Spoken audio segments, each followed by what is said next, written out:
Hey everybody, back again. Day after Thanksgiving, outside Michael's window here in the little atrium, just listen to some interviews of Michael.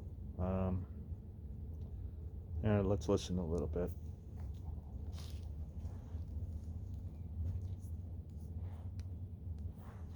What is most to where you are today? Faith and determination. Practice. Right. Practice makes perfect. Like, what would you have done differently in your career if you knew then what you know now? Done differently. Let me see. If you knew what you knew now. Practice more. Practice more? I practiced a lot. You practiced a hell of a lot. But you're going to practice more? Oh, God. Okay. What is your greatest lesson learned? Not to trust everybody. Not to trust everybody in the industry. There's a lot of sharks. And record companies steal, they cheat. You have to audit them. And it's time for artists to take a stand against them. Because they totally take advantage of them. Totally. They forget that it's the artists who make the company, not the company who make the artists. Without the talent, the company would be nothing but just hardware. Just, and it takes that real good talent that the public wants to see. What are some of your favorite albums? My favorite albums would be Tchaikovsky's Nutcracker Suite, Claude Debussy's Greatest Hits, Claire Blue, and Arabesque, An Afternoon of a Fawn. I love Marvin Gaye's What's Going On, James Brown Live at the Apollo, Sound of Music. I love Rodgers and Hammerstein. I love the great show tune writers very much. And I love Holland Dozier Holland from Motown. They were geniuses. So many great writers. So many great ones. And any other great albums, like contemporary albums? Great albums. It's hard because albums today that have one or two good songs and the rest stink, Yeah. Or older stuff. I mean, you could be like Marvin Gaye. Or Sly. Sly and the Family Stone, I like everything they do. Stevie Wonder is ingenious.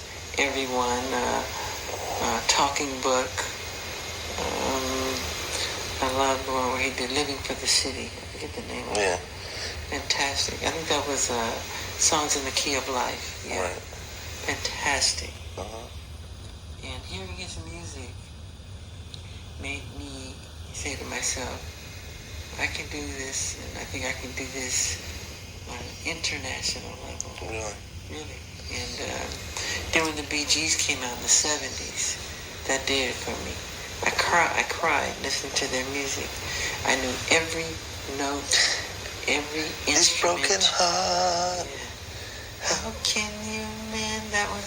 This broken heart. And how can you stop the rain falling down?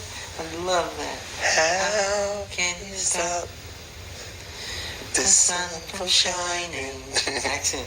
When there's a world go round. I love that stuff. And they hit with Saturday Night Fever, man, that did it for me. I said, I gotta do this. I gotta do this. I know I can do this. And we hit with Thriller. I just started writing songs like Billie Jean. I wrote Beat It, Starting Something. Just writing, and it's fun. Any posters in your bedroom as a kid, and of who? Yeah, Brooke Shields. Everywhere. My sisters would get jealous and tear them off the wall. Really?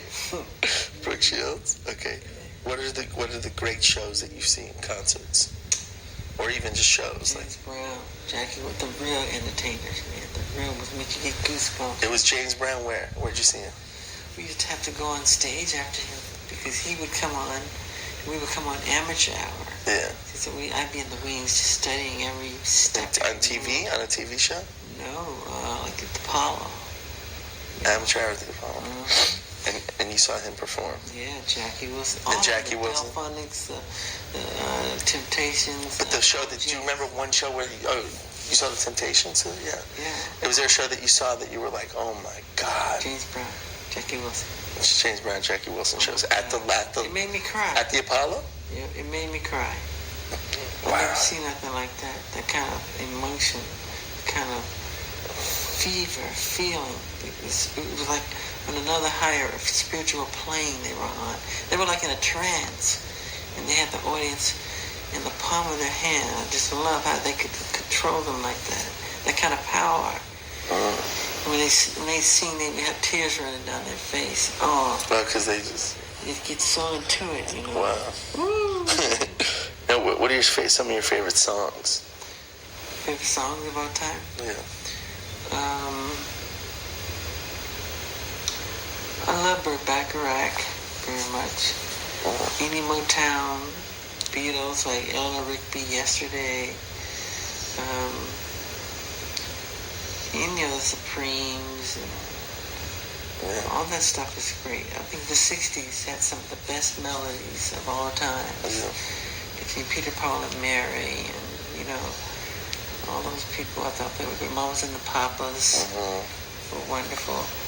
And the Drifters go a little further back, but I love that song on the boardwalk, on Broadway. It's ingenious. Yeah. Simple. The simple ones are the best, I think. I love Alfie. You know that one. So beautiful. Wow. There's so many. So many. Like movies, so many great movies. So list of the few things that could be helpful to someone breaking into the music business. Believe in yourself. Study the greats and become greater. And be a scientist. Dissect. Dissect.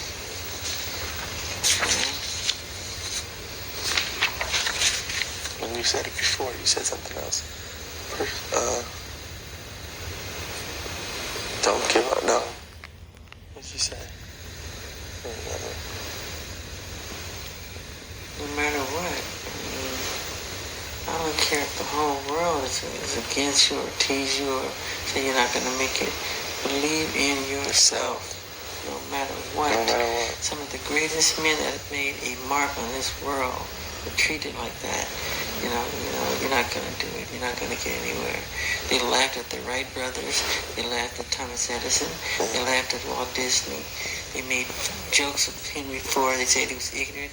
He didn't have a college degree because he dropped out of school. Disney dropped out of school. They even took Ford to court to prove his intelligence. That's how far they went. Yeah.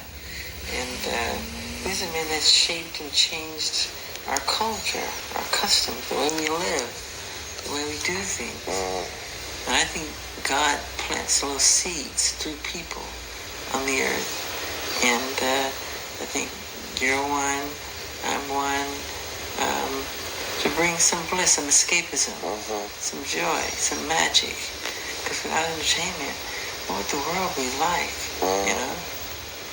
What would it really be like? It'd be a totally different world for me. I love entertainment. And my favorite of all is film. Power and magic of movies. It's the greatest, it's the most expressive of all the art forms. I think it touches the soul. Music and movies is the most expressive. It's like almost like it's like religion. You get so involved, so caught up. You go in the theater a different person when you come out. Yeah. They've affected you that way. Yeah. That's powerful. That's powerful, man. I think that's strong. I like that. I love that. And you got them, you know. You make them feel a certain way. Yeah, especially they relate to it. Yeah. And they live it. They live it with you. Yeah. They forget their the experience of watching a movie affects their life. They can change your That's what I was saying. Remember about seeing Star Wars when I was 7 years old? Yeah. It's a different experience for Paris or Prince singing. Yeah. You know? It's amazing. Even though it's the same movie, at the moment when you're a certain age and when you see what's going on in the world at that time, and it's the first time you ever see something like that. And it's like movies affect you. It's just like it's listening to hearing a song or seeing an artist perform. Getting to see James Brown and that moment of tears coming out of your eyes is different. I can't tell you how incredible. That's amazing. And I just love the great entertainers, the great performers, the great showmen, the great the storytellers. And just watching them, you're just mesmerized. Oh, yeah. You get caught up in it. I love it. One spotlight, baby. Yeah. Frank Sinatra. Yeah, those guys are cool. It's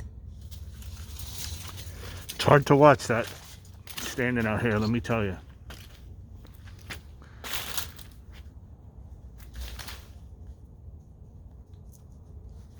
All right, guys, we're going to make a promise to Michael as we stand here. We're going to make Michael Jackson Day a reality. August 29th of every year is going to be Michael Jackson Day around the world. I promise you it's going to happen here, but we need your guys' help and ideas to make it happen around the world.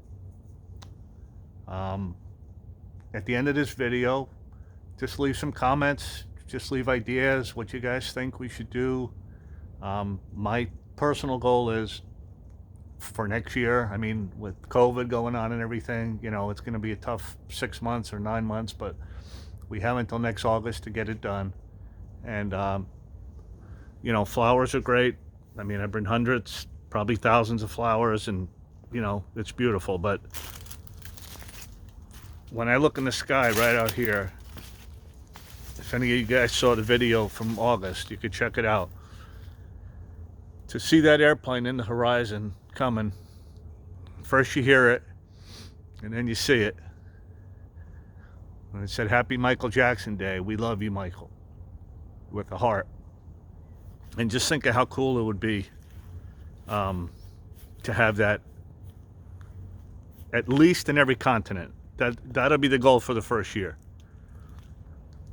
At the same time, flying in the air at the same time. I mean, I have this vision of like we're all on a Zoom conference from each country, and at the same time we look up in the sky, and around the world it's Happy Michael Jackson Day. I mean, he deserves that. His mother deserves that.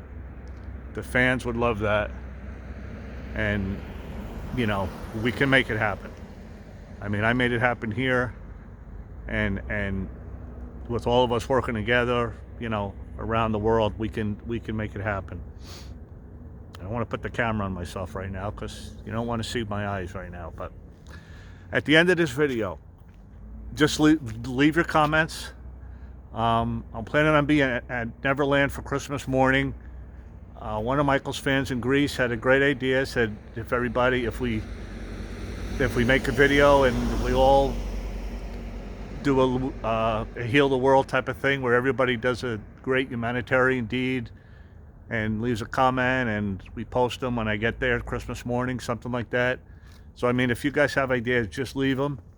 I'll be posting a video, pretty much every day or something. Until then, I'm going to be back here for Christmas Eve and then Neverland on Christmas Day and stuff. So at the end of this video, like I said, leave any ideas. Let's see if we can all work together and make this happen to Michael.